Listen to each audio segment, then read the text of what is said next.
A racist and corrupt police officer pointed his gun at the wrong black woman without knowing who she was, and in those few seconds, he sealed his own fate without even realizing it. It was supposed to be a regular stop in a quiet, low-income neighborhood, the kind of place this officer barely stepped into unless there was trouble. That afternoon, as he patrolled with his ego inflated and suspicion preset on the faces of those who lived there, he spotted a luxury car parked in front of a small, time-worn house. It didn't sit right with him. A black woman had just stepped out, holding a pie dish in one hand and car keys in the other. She was well-dressed, graceful, and smiling. But none of that mattered to him. To him, she didn't belong there. Not in that neighborhood. Not in that car. Not with that skin. Before she could knock on the door or wave to the older woman watching from the porch, sirens blared and tires screeched. The officer slammed the door of his cruiser, hand already on his holster, shouting commands before he even knew her name. She turned, startled, confusion written all over her face. She raised one hand in instinct, still holding the pie with the other. But it didn't matter. The barrel of his gun was already pointed at her chest. Put it down. Drop the weapon. Get on your knees, he barked. I'm not armed, she replied calmly, trying to remain composed, trying to make sense of the terror erupting in front of her. Sir, this is my mother's house. I said get on the damn ground, he screamed again, stepping closer, the gun now just inches away from her. You think I'm playing with you? A Benz like that, outside this house? You steal it from your boss or your boyfriend? Every word cut deeper than the last. Her mother cried out from the porch, begging him to stop, but her voice was ignored like background noise.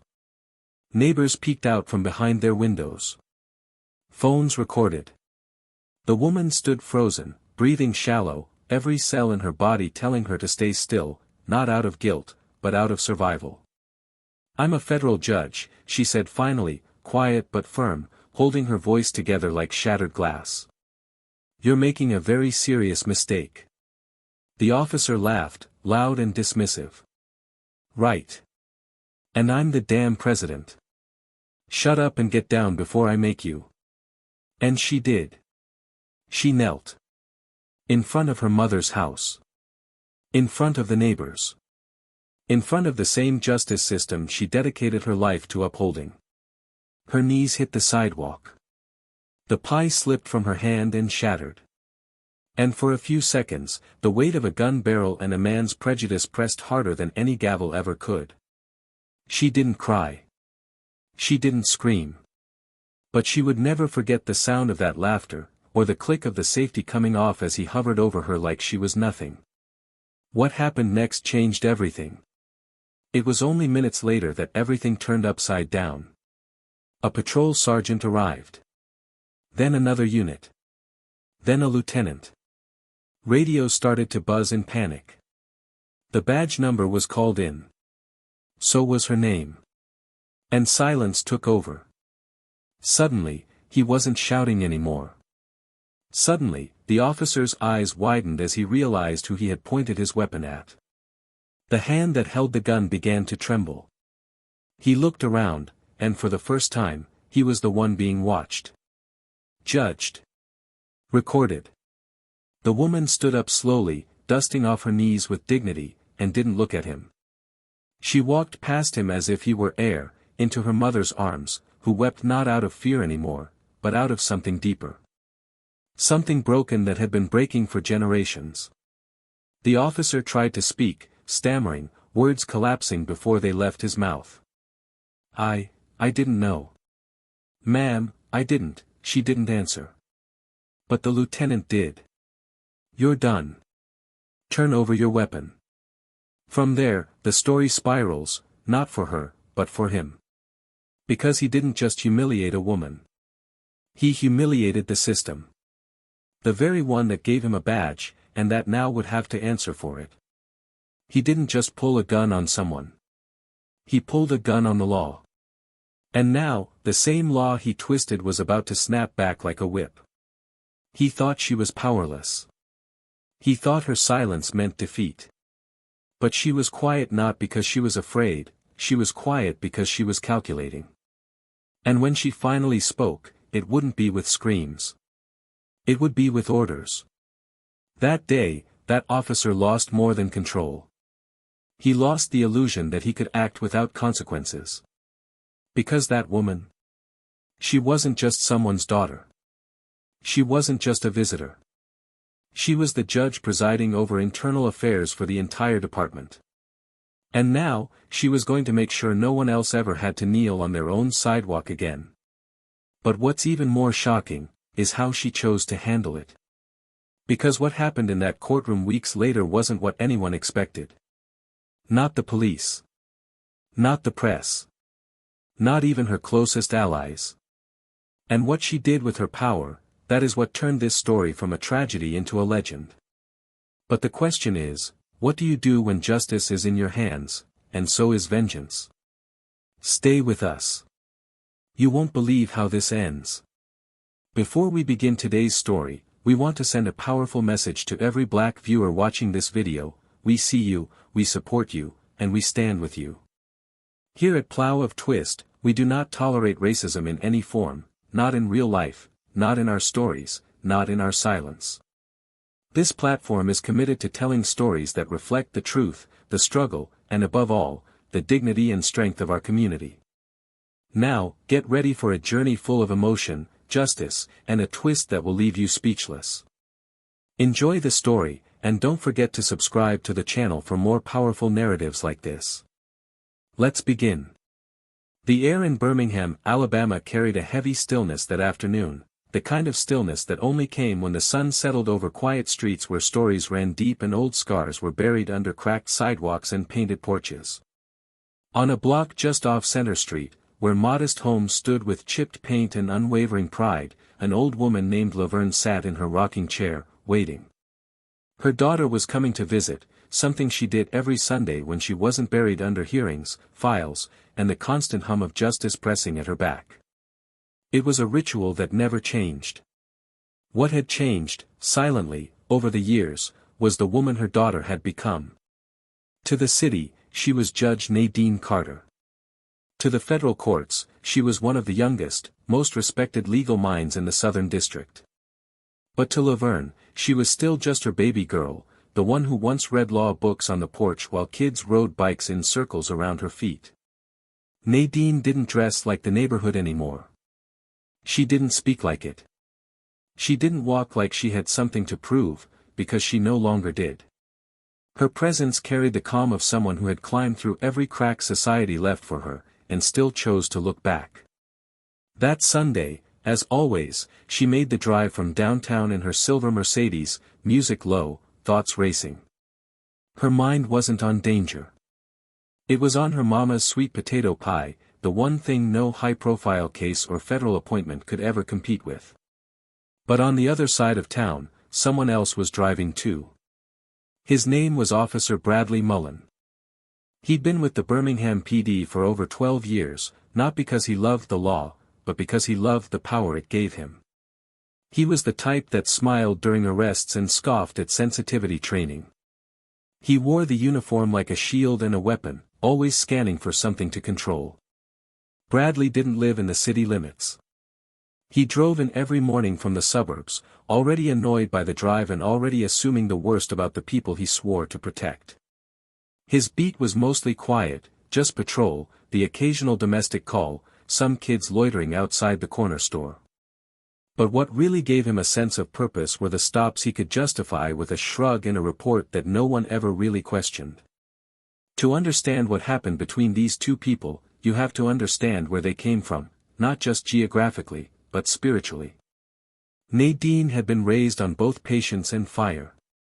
Her father was a postal worker, quiet and proud, who believed in service even when the country didn't return the favor.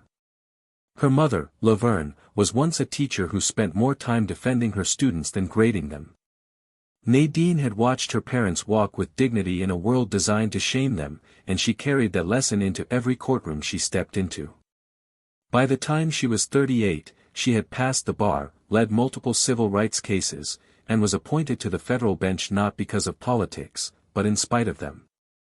She didn't just know the law, she believed in it, even when it failed her people. Bradley, on the other hand, grew up in a different gospel. His father had been a cop, and his father before him. In his house, respect wasn't earned, it was demanded. And justice wasn't something you upheld, it was something you enforced. He'd seen the world in categories since he was a teenager, those who followed the rules, and those who didn't. And somewhere along the way, rules had become a vague, shifting term that mostly aligned with color, clothing, and zip codes. Bradley didn't think he was racist. He thought he was realistic. The kind of man who said things like, "I don't see color," right before pulling someone over for fitting a description that no one ever truly verified. He had 2 kids, a wife who'd stopped asking about his day, and a locker full of complaints that had somehow never gone beyond internal memos. That morning, his frustration was already simmering. A call had come in about a string of car break-ins, mostly targeting luxury vehicles parked in unusual locations. The language was coded, but clear. When he saw the Mercedes parked in front of that old house on that street, the dots connected instantly in his mind. He didn't see a daughter visiting her mother. He saw suspicion. Possibility. An opportunity to remind someone of their place, even if he didn't know who they were yet. Nadine parked as usual, stepped out of her car with her heels clicking softly on the concrete, and smiled up at her mother, who had just begun waving from the porch. The pie dish in her hands was wrapped in a towel, steam still rising through the cloth. She didn't hear the sirens at first, they were faint, distant. But her mother's expression changed before she could register anything. And then the sound grew louder. Tires scraped the pavement. A door slammed. And that's when the voice hit her. Hands up. At first, she turned instinctively, confused, expecting maybe someone behind her. But the voice was aimed directly at her. Bradley already had his weapon out. There was no hesitation.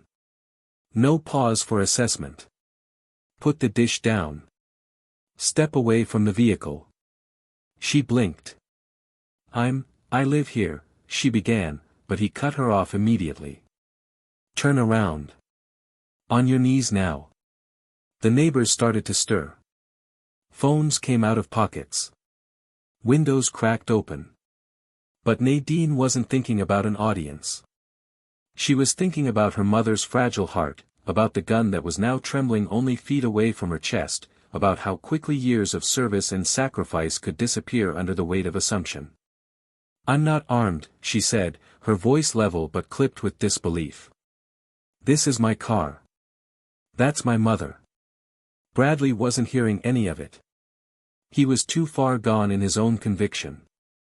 He stepped closer, eyes narrowed, his entire posture an accusation. "You think I'm stupid?" he spat. "A Benz in this neighborhood? You must think I was born yesterday." The tension in the street coiled like wire. Laverne was screaming now, but Nadine held her ground. She wasn't going to kneel. Not yet. Not for him. Not for this. But then he stepped closer. She saw the safety switch flicked off.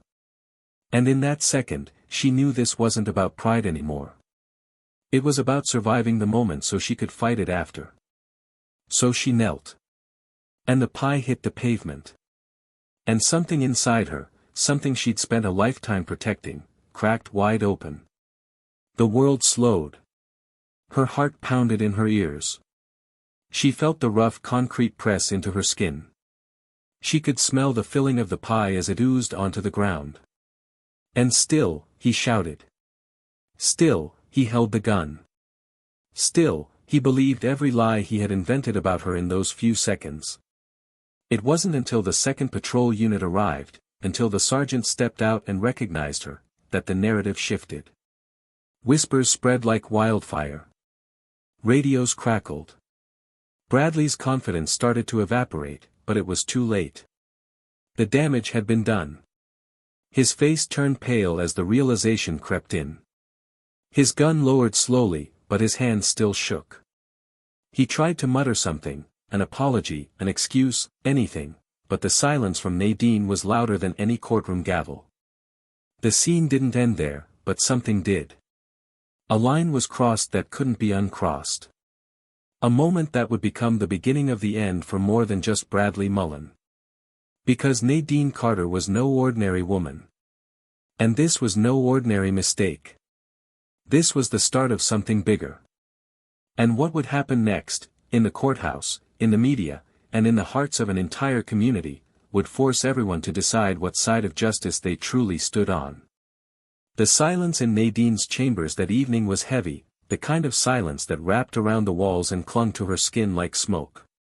She had driven home without speaking a word.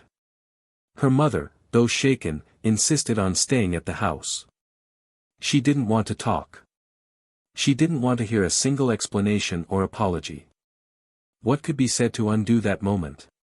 That image of her daughter, knees to the pavement, hands raised in her own front yard, humiliated and threatened by a man with no idea who he was pointing that weapon at. Nadine had walked through her own front door without even taking her heels off, sat at her dining table, and stared into the dark for nearly an hour. Her phone buzzed constantly, colleagues, friends, local reporters, even members of the city council. But she didn't answer. She wasn't ready to speak. She needed to think, to feel, to process. She returned to court on Monday morning as if nothing had happened. Her robe was pressed, her hair pinned back, her voice clear and composed. But inside, there was a storm tightening. Every case she presided over that day, every defendant she looked in the eye, every officer called to testify, she studied them. Not with judgment, but with a newfound clarity. Not all of them were like him. But enough were. And the worst part? They thought they were invisible. Untouchable. Nadine had never been naive. She knew the system from the inside out. But now the injustice had a face. A smell. A voice still echoing in her ears. In a hallway just outside her courtroom, she crossed paths with Detective Carla McIntyre, one of the few officers in the department she actually trusted.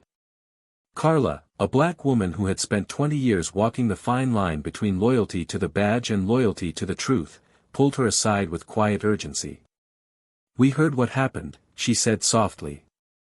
"And we know it's not the first time with him." Nadine didn't answer right away. She studied Carla's eyes, looking for hesitation. But there was none. "He's been written up 4 times for aggressive conduct. All dismissed. Internal affairs swept most of it. You know how it goes." Nadine's expression didn't change, but her pulse did. She asked one question. "How recent?" 2 months ago, Carla replied. "A young man. 17. They said he resisted. Body cam was mysteriously off." That was enough. Nadine walked away without another word, but the seed was already planted. That night, she sat at her desk with a glass of wine untouched beside her. She opened the official incident report from her own case. It was laughable in its omissions. Verbal misunderstanding. Possible vehicle theft report under investigation. No physical force used. The words danced across the page like satire. Then she opened the other files Carla had forwarded, cases that had never gone public. Faces of young men and women. All black. All deemed suspicious. All stopped, threatened, or detained under Bradley's command. The next day, Nadine called a meeting with U.S. Attorney Marcus Bishop, a longtime friend and ally who had worked with her on several civil rights cases. They met in his office, behind closed doors. "You know I'm with you," he said after hearing everything. "But you can't oversee this yourself." "I'm not asking to prosecute," she replied. "I'm asking for transparency. If I let this go, I lose more than credibility. I lose my place in the mirror." Marcus rubbed his jaw, eyes fixed on the floor. "If we go after him, the department's going to close ranks. You'll become a target. Quiet whispers, political pushback, even threats. "I'm used to threats," she said, not flinching. "But this time, they won't be the only ones watching." The wheels were in motion. Behind the scenes, an internal investigation was reopened, quietly, carefully, but with full access to every complaint, every body cam footage, every dispatch record involving Bradley Mullen. Carlo worked off-duty nights gathering testimonies. Young men who had never filed reports. Store clerks who had witnessed his behavior. A single mother who had been stopped on her way to work and accused of transporting stolen merchandise just because her purse looked overstuffed. The stories poured in like a flood, each one adding weight to Nadine's resolve. Meanwhile, Bradley carried on like nothing had changed. In fact, the incident seemed to embolden him. Whispers at the precinct said he was laughing about it, bragging about how nothing had come of it. "She thought being a judge would save her," he reportedly said to a fellow officer. "But the street don't care about your title. It cares about who's got the badge." But the cracks were beginning to show. The lieutenant who had responded to the call that day, his silence was growing louder. Officers who had always turned a blind eye were starting to look twice. And the community? They were watching. Waiting. Some in fear. Some in hope. Others in fury. One evening, as Nadine left the courthouse, a reporter ambushed her with a mic and a question that cut deeper than he realized. "Judge Carter, how does it feel to be a victim of the very system you've defended?" She didn't blink. "I'm not a victim," she said. "I'm a witness. And soon, the world will be too." That quote made headlines. The city buzzed. Town halls erupted with tension. Protests began to swell, small at first, then undeniable. People were tired. Tired of being questioned. Tired of being accused. Tired of being seen as threats instead of citizens. The footage from the day of the incident, caught by a neighbor's phone, began circulating. It showed just enough: Nadine on her knees, pie shattered, hands raised. The officer yelling. The mother screaming. The look of disdain on his face. But what it didn't show was the aftermath. And that's where Nadine was focused. As the investigation deepened, more and more began to unravel. Bradley's spotless record began to crack. Not from new incidents, but from old ones finally being seen in the light. There were rumors he'd used his position to intimidate ex-girlfriends, that he'd falsified reports to close cases faster, that he had connections inside internal affairs keeping his name clean. When Nadine received confirmation that one of the IA investigators assigned to his case was his former classmate and hunting buddy, she felt the final switch flip. The next morning, she filed a formal motion to temporarily reassign jurisdiction over any pending cases involving Officer Mullen to an independent federal review panel. It was bold. Unprecedented. But lawful. The backlash was instant. City officials called emergency meetings. The police union threatened legal action. Her name was dragged through conservative radio and online forums as biased and emotionally compromised. But Nadine didn't flinch. Because every attack only proved how deep the roots of the problem went. Her mother, sitting on the porch one evening, asked her quietly, "Are you sure this is worth it, baby?" Nadine looked out over the yard, past the cracked sidewalk, past the street where it all happened. "It's not about worth," she said. "It's about truth." But even Nadine didn't know just how deep that truth would run. Because something else was coming. Something she hadn't seen yet. And when it arrived, it would not only turn the case upside down, it would turn everybody's world inside out. The courthouse that morning had a different energy. Not louder. Not noisier. Just tighter, as if every breath held inside its walls carried weight. Reporters lined the sidewalk, whispering into cameras, guessing what might unfold. But inside, in courtroom 4C, the silence was thick enough to crush bone. Every pew was full. Eyes forward. Phones off. No one wanted to miss a second. Not after the news that had broken the night before. Officer Bradley Mullen had been indicted for obstruction of justice, abuse of authority, and falsification of evidence in multiple past cases. The footage that had surfaced, the testimonies gathered, the hidden reports, it was all real. The department could no longer protect him. And today, he was scheduled to appear before a judge. No cameras allowed. Just the people who mattered. What made the room truly tremble, however, wasn't that Bradley was being arraigned. It was who he would face. Because the judge presiding over the preliminary hearing had just been reassigned by special request. And when the courtroom doors opened and Judge Nadine Carter stepped through in her black robe, every breath caught at once. She didn't flinch. She didn't smile. She simply moved with the authority that had always belonged to her. But now, there was an undercurrent to it, a gravity even her most seasoned clerks had never seen before.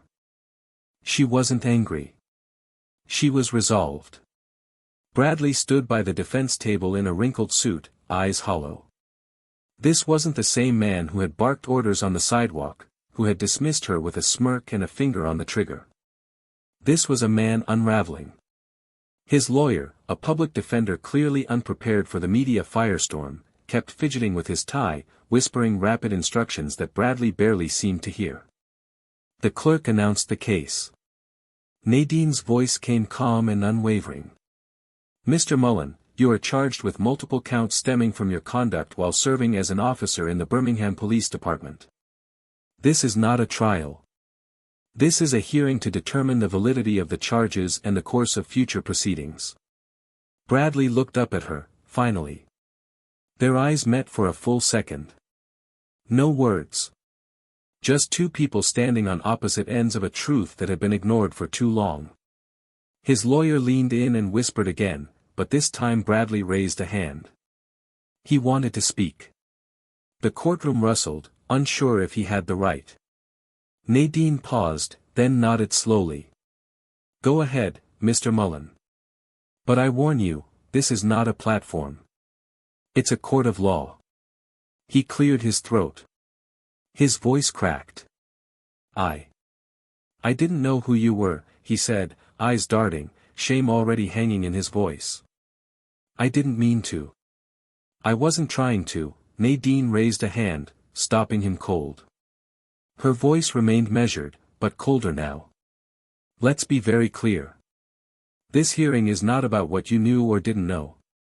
It is about what you did. And who I am should never have mattered. Because the people you pulled over, the people you threatened, they didn't wear robes. They didn't drive Benzes.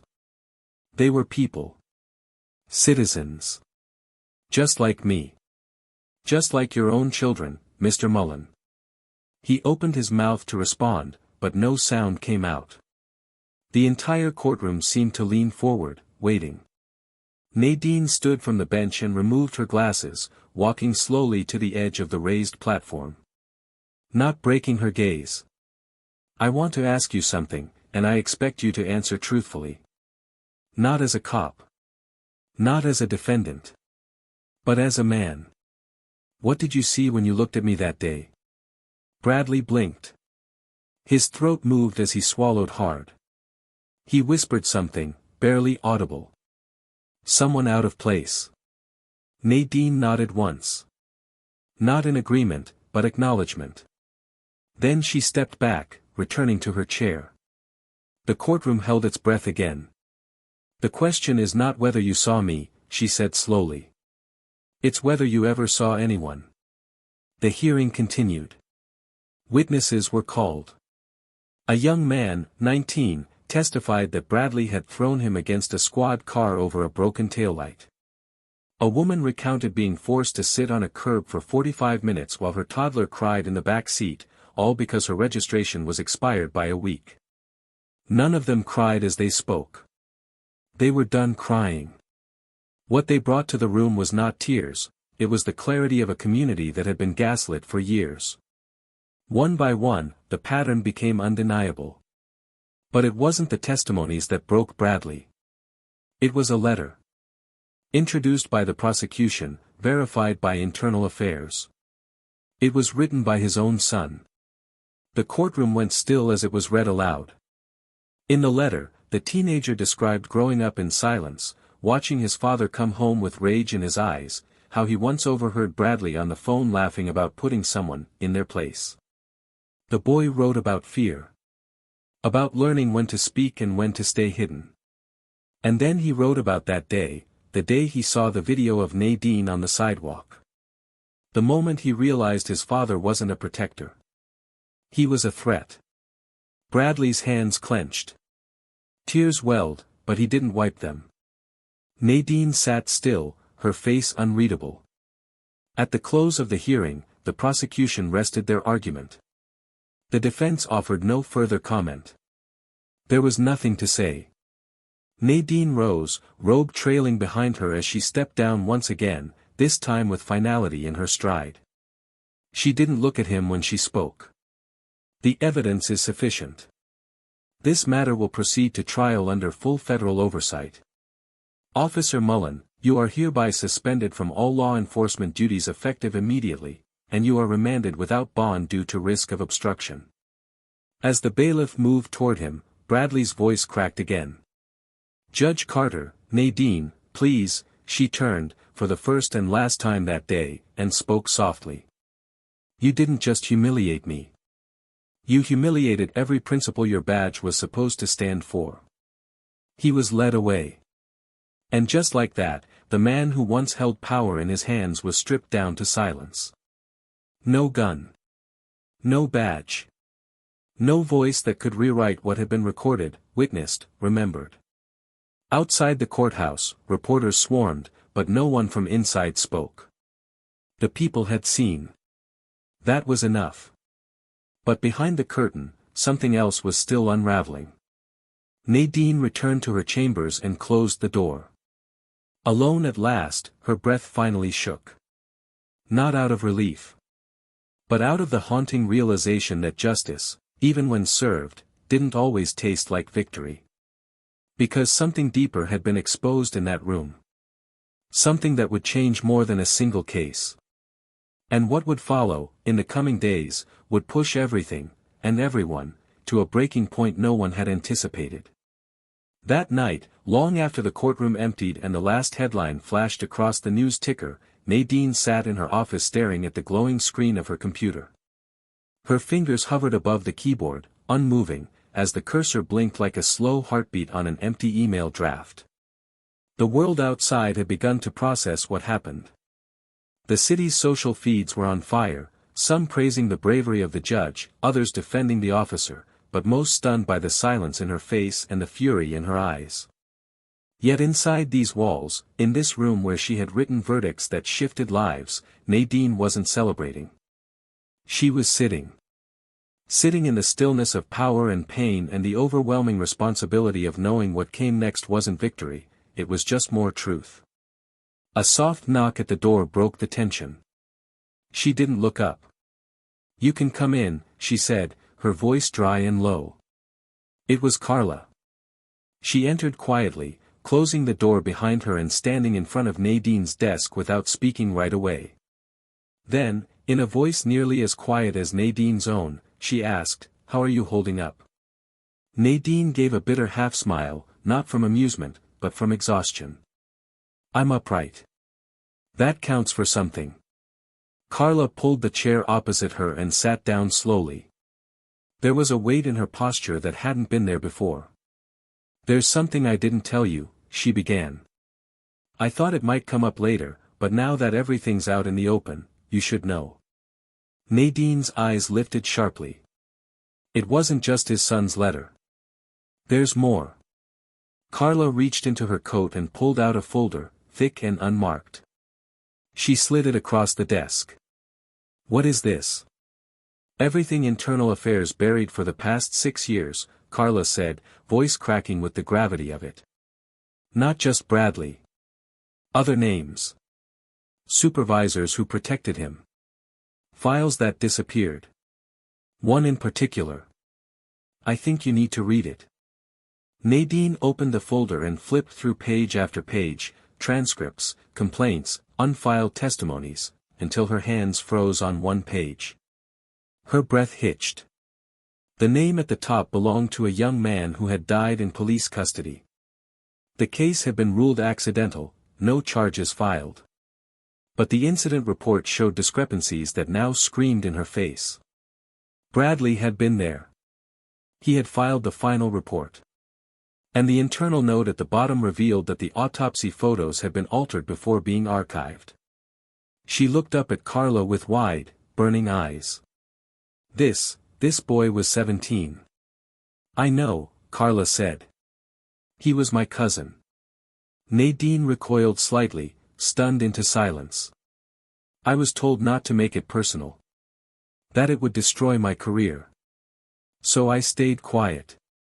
But when I saw what he did to you, in broad daylight, with no fear, I knew I couldn't stay silent anymore. The air between them turned electric, charged with shared grief, rage, and an understanding that words couldn't carry. I need you to be honest with me, Nadine said. Is the department protecting him, or is the system built to protect all of them? Carla didn't blink. Both. And there it was. The thing they both knew but rarely said aloud. It wasn't about one man. It was about the rot that had spread so deep into the wood that removing one plank wouldn't save the house. It had to burn. Or be rebuilt from the ground up. Nadine leaned back in her chair, head tilted to the ceiling, eyes closed. I don't know if I can take this higher. Not legally. Not safely. Carla nodded. But you can take it louder. The next morning, the city woke to something unexpected. A press conference, unannounced, outside the federal courthouse.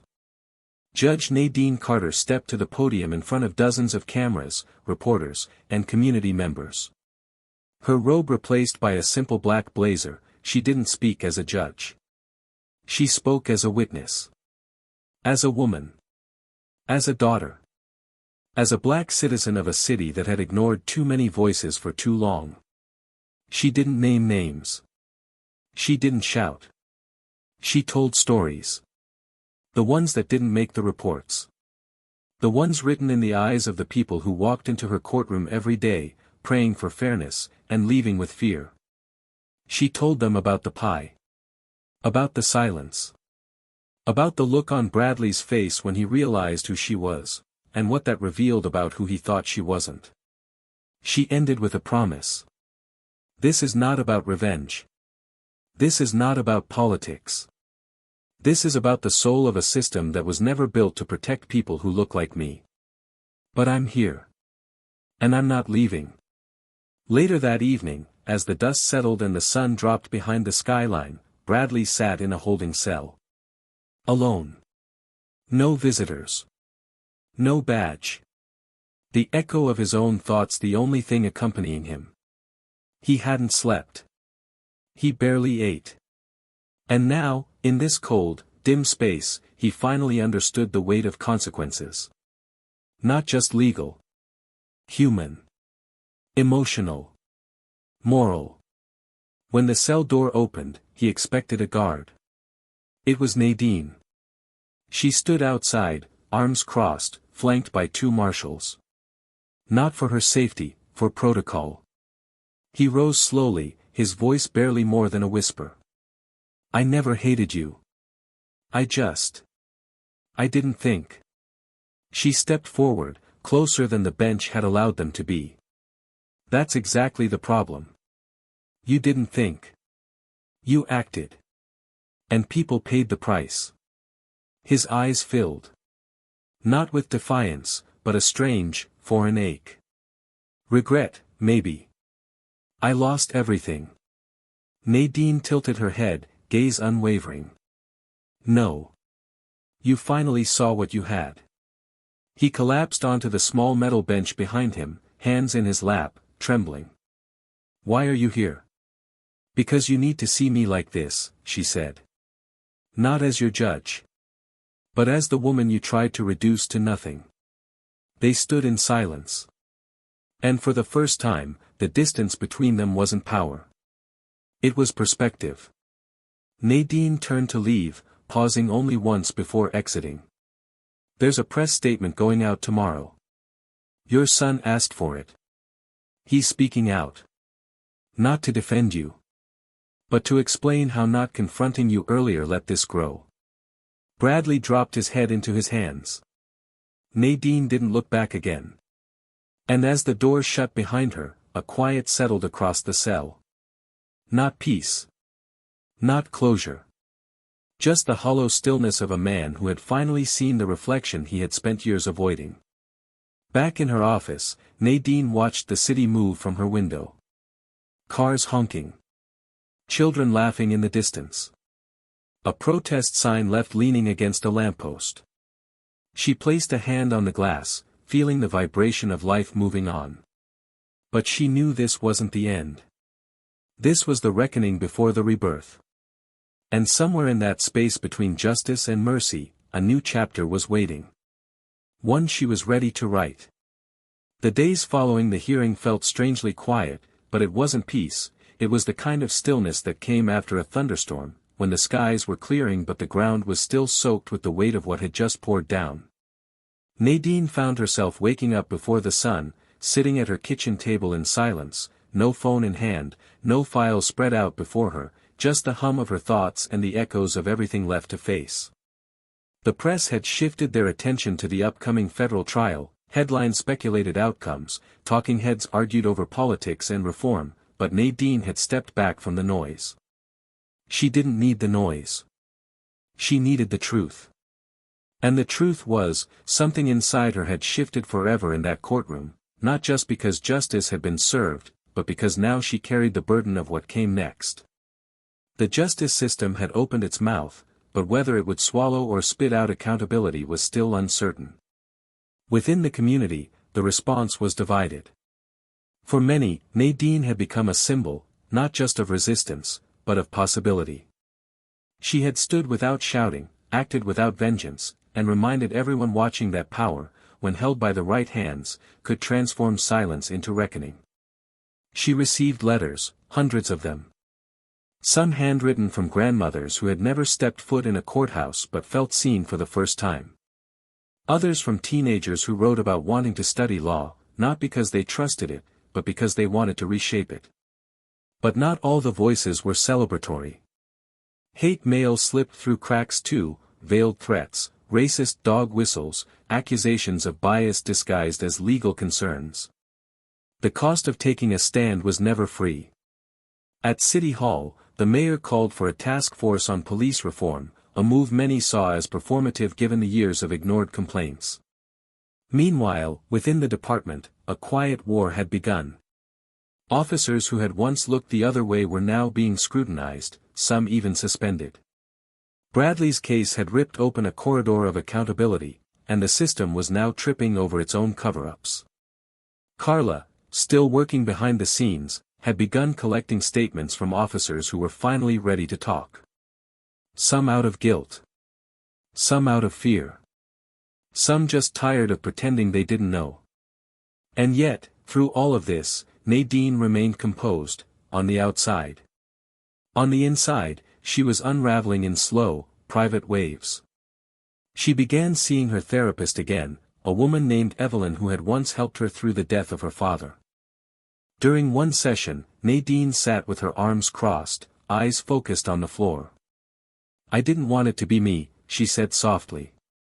"I wanted to serve justice, not become a headline." Evelyn leaned forward. "But it was you. And it happened in the street, not in your courtroom. What do you think that means?"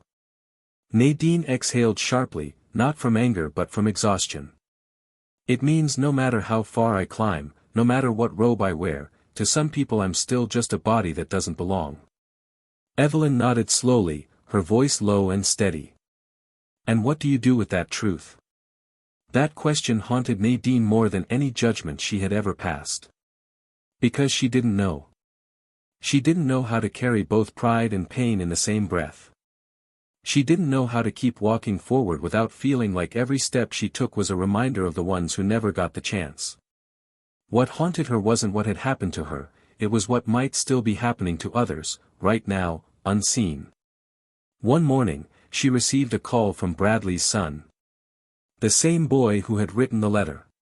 His voice was calm but guarded. "I don't know if you want to hear from me, but I felt like I needed to say something."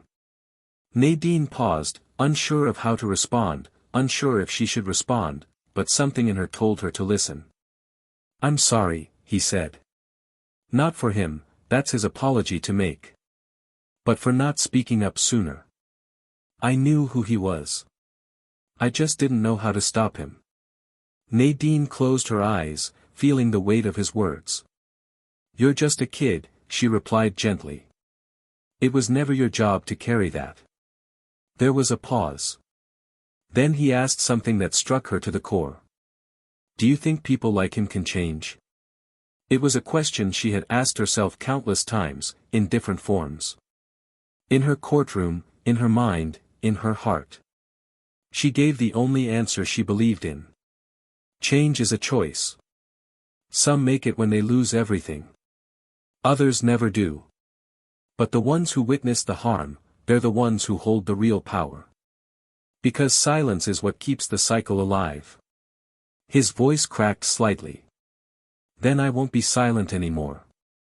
When the call ended, Nadine sat for a long time staring at her phone, not because of the call itself, but because she knew that redemption didn't always come from the ones who did harm. Sometimes, it came from those left in the aftermath, trying to make sense of what they had survived. At the courthouse, she returned to work, quieter, more focused, but with a new edge to her clarity. She asked harder questions during hearings. She challenged assumptions in testimonies. She spoke more directly to defendants, not to lecture them, but to remind them they were seen. During a sentencing for a young man caught with a stolen car, his third offense, she looked him in the eyes and asked, "What do you think justice looks like for you?" He stammered, unsure, expecting another cold ruling. But Nadine didn't give him what he expected. She gave him a program. A path. A way out. Not because he deserved mercy blindly, but because someone had to believe that cycles didn't have to repeat. Carla kept feeding her updates. More names. More voices. A retired officer came forward with documents that had been tucked away for years, old case files, one involving a young woman who had accused Bradley of intimidation after he pulled her over late at night, off-duty. She had never been taken seriously. Her story had been brushed off as hysteria. Now, it was evidence. And Nadine, reading her statement, felt her chest tighten with the realization that this case wasn't the peak, it was just the surface. But then, something unexpected happened. The DA's office reached out with an offer. They wanted Nadine to testify in the trial, not just as a judge, but as a victim. Her team advised against it. It could damage her judicial reputation. Blur the line between neutrality and advocacy. But deep inside, she knew she wasn't neutral anymore. Not after that day. Not after what she had learned. Not after looking into the eyes of a community who had been told for decades to stay quiet. She met with Marcus again, her friend at the U.S. Attorney's office. "If I do this," she said, "it's not about me. It's about the system." He nodded. "I know. But you'll have to relive it. Every second. On the record." She took a deep breath. "I already relive it every time I step outside my house." The decision weighed on her, not because of fear, but because of what it meant to take off the robe, to be seen not as the judge, but as the woman who had once been forced to her knees. But somewhere in that fear was a fire. And Nadine had never been one to let fear define her. As the trial approached, Bradley's team attempted one last maneuver, a public apology. Written. Carefully worded. Released to the press. But to those watching closely, it read more like strategy than sincerity. Nadine didn't respond. She didn't need to. Her silence was louder than any statement. The city was bracing. And behind the scenes, Nadine was preparing. Not just for testimony. For something larger. Because this was no longer about one courtroom. It was about rewriting the rules for every courtroom after. And as she stood in front of her bathroom mirror one evening, adjusting her earrings, fixing her collar, she whispered to her reflection. "This time, they'll hear everything." And she meant it. The morning of her testimony, Nadine woke before the alarm. The sky was still dark, that heavy shade of blue that only appears when the world is holding its breath before dawn. She moved through her home quietly, her every motion deliberate and unrushed, not out of calmness, but necessity. There was no room for chaos in her spirit today. Every gesture, from brushing her hair to buttoning her blouse, was a silent preparation, not just for the courtroom, but for what she would finally allow herself to say out loud. In the mirror, her reflection looked steady, but she could feel her ribs tighten beneath her skin, her heart beating harder than usual, not with fear, but with the ache of unspoken truths finally reaching the surface. She didn't want to rehearse her words. She didn't need to. They weren't arguments or strategies, they were memories. And they lived right behind her eyes. At the courthouse, the atmosphere was unlike anything Nadine had experienced in her entire judicial career. It wasn't like the high-profile hearings she had presided over, or the landmark decisions she had handed down. This was different. The people weren't just here to watch, they were holding on to the hope that someone would finally say the thing they'd all been too afraid to put into words. Cameras weren't allowed inside, but outside, they flooded the sidewalks. Inside, the courtroom was tense, lined with observers, lawyers, officers, and the quiet presence of a city on the brink of something irreversible. Bradley sat at the defense table, dressed sharply, hair trimmed, face carefully composed. But there was a subtle tremor in his hands, one he kept trying to hide beneath the table. He didn't look at Nadine as she entered. Couldn't. She didn't seek him out either. Her attention was directed forward, her posture straight, every step a quiet resistance to the weight pressing down around her. When she took the witness stand, the courtroom fell so quiet, it was as if time itself had paused. The prosecutor's voice was gentle, respectful, as he began. "Judge Carter, thank you for being here today. Can you walk us through the events of that afternoon?" Her response came with no hesitation. She recounted each detail with clarity and composure, her tone steady but not cold. She described the moment she stepped out of her car, the confusion as the sirens drew close, the disbelief as the officer pointed his weapon, the sound of her mother's voice cracking in the background. And then, when asked what she felt in that moment, her voice shifted. "I felt invisible," she said. "Not because I wasn't there, not because I wasn't seen, but because he looked straight at me and didn't see a person. He saw a threat. And that threat had nothing to do with my actions. It had everything to do with my skin." The words landed like thunder in the room. Even the court reporter paused slightly before continuing to type. The judge presiding over the trial, a colleague of Nadine's from the federal bench, sat back in his chair, eyes heavy but focused.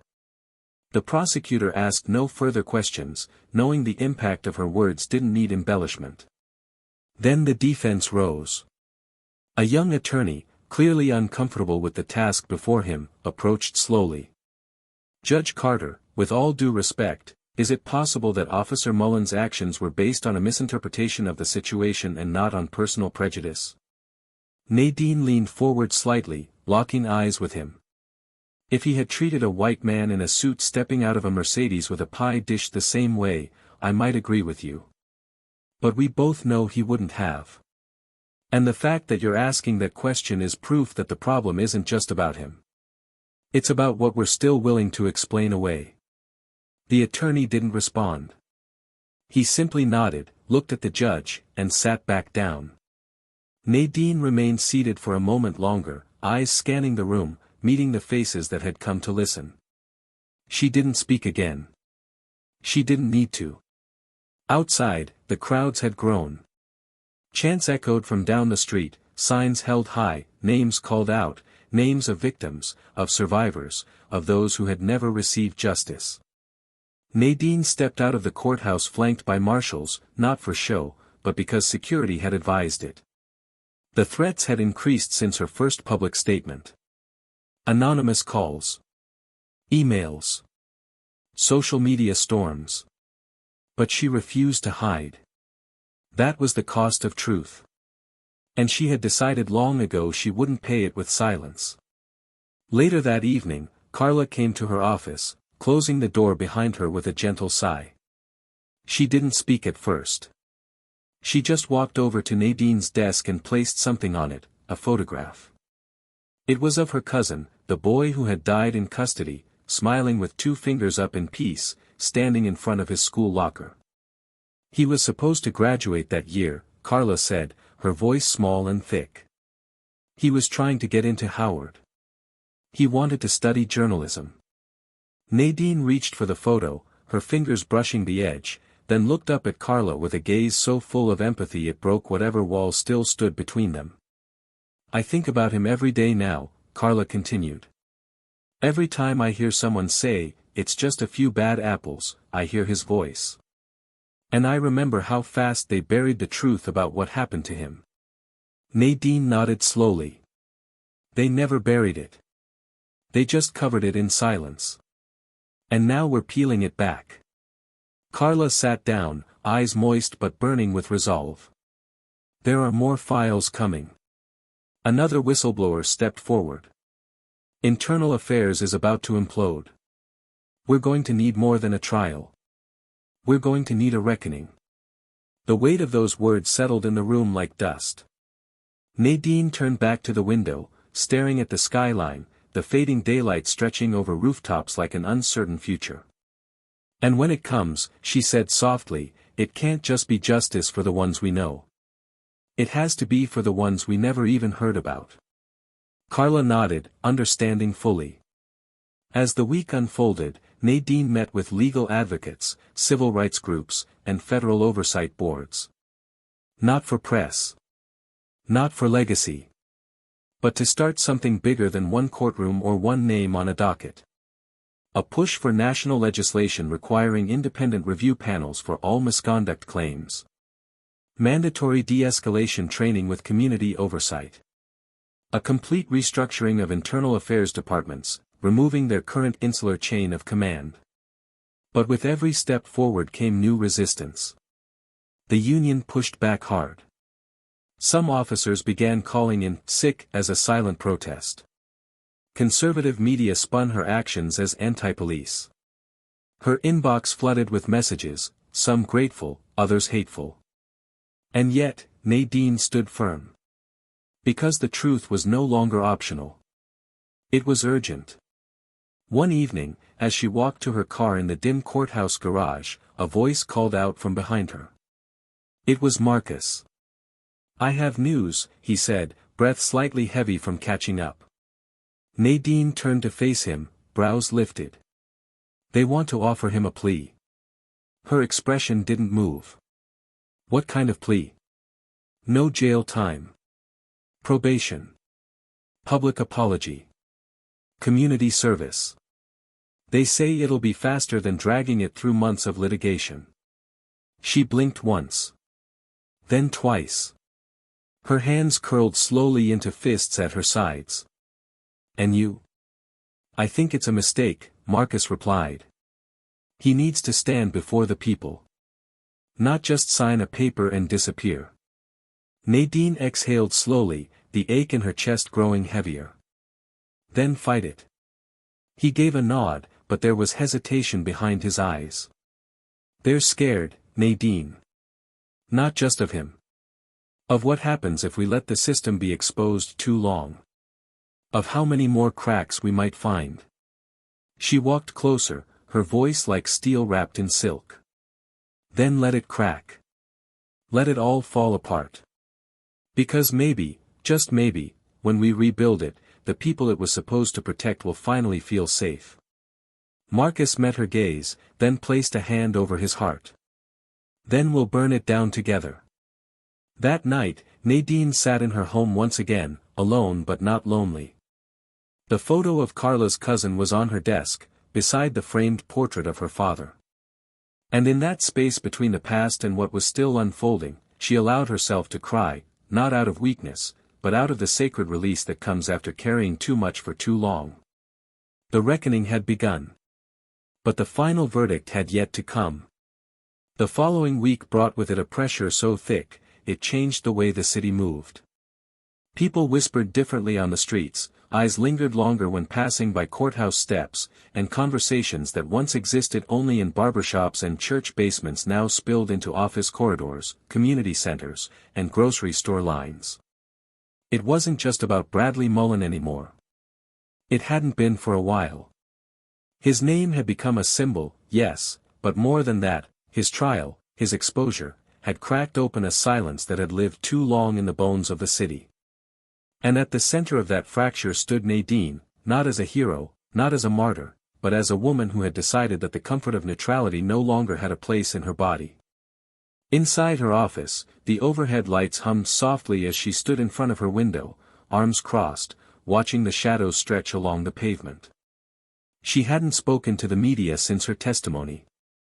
Her publicist had fielded requests from national outlets, book publishers, and even film studios, all eager to turn her story into something they could package, sell, and digest. But she didn't respond to any of them. Her story wasn't finished. It didn't belong on a screen or in a hardcover yet. It still belonged to the streets that shaped it, to the people who breathed it, to the mothers still afraid to let their sons walk home at night in a hoodie. The knock on her door that morning was soft but confident. Marcus stepped in, holding a legal folder and something else in his eyes, not stress, but something closer to resolve. He didn't sit. Just held up the folder and met her gaze. They rejected the plea. Nadine didn't react at first. She blinked once, slowly, then stepped forward and took the folder from his hand. Inside was the official notice. The Federal Oversight Committee had decided that offering a plea to Mullen would set a dangerous precedent. The trial would move forward, in full view of the public. Nadine looked up, her voice quiet but carrying steel beneath it. Then they're finally ready to face it. Marcus nodded, his jaw tense. They're not doing it because they want justice. They're doing it because they're afraid of what happens if they don't. And fear, she said, is finally working for the right side. That afternoon, she received an unexpected message, a letter, delivered by hand, from Bradley Mullen himself. No return address. Just her name, scrawled in tight, shaky handwriting on the envelope. She stared at it for nearly 10 minutes before opening it. Inside, 3 pages. No legal language. No excuses. Just a slow, uncomfortable unraveling of a man trying to find pieces of himself in the wreckage of what he'd done. He wrote about his childhood, about his father, about the things that were taught to him not with words but with looks, warnings, and punishments. He wrote about the academy, the culture that trained him to react before thinking, to see authority as a right, not a responsibility. And then, he wrote about that day. The silence of it. The weight of her eyes. The crack of her mother's voice. And the moment, not when he recognized her, but when she said nothing. That silence, he said, haunted him more than the video. More than the public disgrace. Because it was the first time in his life he was forced to sit in his shame with no way to erase it. He ended the letter with a single sentence. I don't expect forgiveness. I just needed you to know that I finally saw you. Nadine folded the letter and placed it in the drawer of her desk, next to a photo of her father in his postal uniform. She didn't cry. She didn't forgive. But something in her softened, not for him, but for the process. For the realization that even the ones we want to discard carry the capacity for awareness, no matter how late it arrives. And yet, accountability was still required. That was non-negotiable. Later that week, Nadine attended a community town hall, not to speak, but to listen. The auditorium was packed, standing room only. Teachers, activists, retired officers, college students, clergy. One by one, they took the mic. Some with fire, others with trembling hands. They spoke about fear, about exhaustion, about growing up knowing which neighborhoods to avoid, which routes to take, how to behave when the lights flashed behind them. And then a woman stood up, older, quiet, wearing a church hat and clutching a purse tightly against her chest. Her voice didn't shake.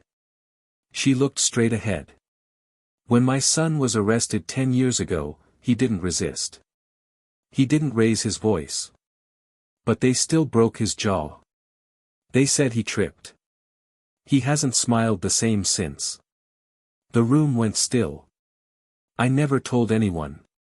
Not because I didn't believe we deserved justice, but because I didn't believe anyone would care. Then she turned to Nadine. But when I saw you on your knees, and then I saw you stand, I knew someone finally cared. Nadine met her gaze. Her heart cracked in places that hadn't yet been touched. After the meeting, the woman approached her slowly. I prayed for you, she said. Not just for strength, but for protection. Because truth like yours, it threatens the darkness. Nadine took her hand, held it tight. Thank you, she whispered. But I'm not the only one holding the light.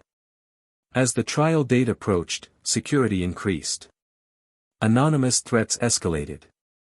Carla was followed home one night. Marcus's tires were slashed. It became clear, the resistance was fighting back. And Nadine understood something deeper now. This wasn't just about Mullen. He was a symptom. The system was the illness. And they had pierced something that had long been protected by bureaucracy and silence.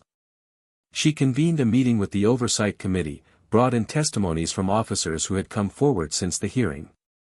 Some of their stories were damning, not just about Mullen, but about high-ranking officials who had enabled him, concealed evidence, manipulated internal investigations to protect their own careers. One woman, a former IA investigator, broke down mid-testimony, admitting she had destroyed 3 separate complaints under direct pressure from her superior. They told me he was a good cop, she said. That he just had rough edges. They told me to protect the badge, not the people. Nadine leaned forward, her voice low but charged. But when the badge protects itself more than the people, it becomes the very thing it swore to defend against. The committee agreed to widen the investigation. Meanwhile, Bradley's legal team prepared for trial. Rumors swirled about last-minute defense witnesses, character testimonies, psychological evaluations. But Nadine remained focused. Not on what they would say, but on what she still needed to say. To the court. To the public. To herself. There was one more piece she hadn't shared. One final truth she had buried even from her own awareness. In her final pre-trial interview with Evelyn, her therapist, she sat in stillness for a long time before speaking. That day, she said, when I knelt, part of me remembered my father kneeling in front of me when I was 8, tying my shoes before school. He always told me kneeling wasn't weakness. It was an act of service. Of humility. But that day, I didn't feel humble. I felt erased. Evelyn listened, eyes soft but steady. Do you still feel erased? Nadine shook her head slowly. No. Now I feel rewritten. And that was the difference. That was what made this moment matter, not the trial itself, but what it would allow others to write in its wake. As she walked out of the courthouse the day before the trial began, a group of children stood nearby, holding handmade signs. One of them, no older than 9, held a poster that read, "Judge Carter, you make me brave." Nadine smiled, walked over, knelt down beside him, and said, "You already are." The reckoning was no longer just approaching. It was here. And tomorrow, the world would listen. The trial lasted 8 days. 8 long, tense, emotionally charged days where the courtroom swelled with the weight of testimonies, tears, and truths that had been buried beneath protocol and denial for far too long. The public followed every second, and the media, once hungry for spectacle, began to report with a tone of reverence, as if even they understood that something sacred was taking place. Not sacred in a religious sense, but sacred in the way history is sacred, when people decide that silence has had enough power, and they begin to speak with no fear of consequence. Nadine sat through it all, not as a judge this time, but as a citizen. As a witness. As a mirror held up to a system that had long avoided seeing itself. Bradley Mullen took the stand on the sixth day. He didn't come with the same arrogance that had once defined him. He was not the man who barked commands or smirked from behind his badge. He sat small in that seat, shoulders folded inward, voice low, face pale and aged beyond his years. He didn't deny what happened. He didn't deflect. He spoke plainly, acknowledging his actions and the culture that nurtured them. But he also spoke of fear, of having built his identity on control, of realizing too late that what he thought was strength was actually cowardice in disguise. The courtroom didn't forgive him, and Nadine certainly didn't. But there was a gravity in his words, not for their redemption, but for the way they confirmed everything the community had been trying to say for decades. When the verdict came, the room held its breath. Guilty on all counts. There were no cheers. No applause. Just silence, a powerful, stunned silence that felt like justice finally breathing through the walls. The judge's voice, steady and clear, announced that Mullen would serve 15 years in federal prison with no possibility of parole, his pension revoked, and a lifetime ban from any position of law enforcement or public trust. But more than that, the court ordered him to participate in a public accountability program, where he would have to listen, not speak, to victims of systemic abuse, month after month, face to face. His punishment wasn't just time. It was exposure to the very truth he had once tried to erase. Nadine walked out of the courthouse without looking back. Her name would go down in legal history. Not just for what she endured, but for what she built in the aftermath. The Department of Justice adopted her proposals, creating the nation's first civilian-led oversight council, modeled directly after the Birmingham initiative she helped create. Cities across the country began implementing similar programs. Police training was restructured. Internal affairs departments were dismantled and rebuilt with external leadership. And in a stunning move, Congress invited her to testify in a national hearing on police reform, where she spoke not with bitterness, but with clarity, not about revenge, but responsibility.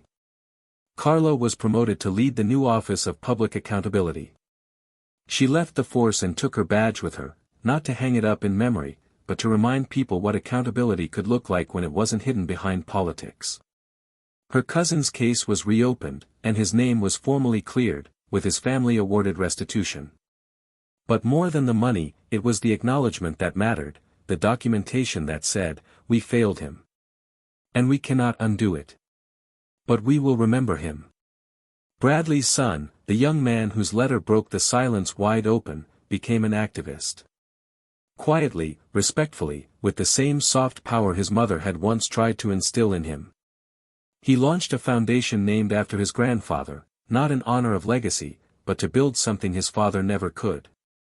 He and Nadine crossed paths again at a panel discussion months later. They didn't say much, just exchanged a knowing look. And sometimes, that's all truth needs, recognition without the burden of words.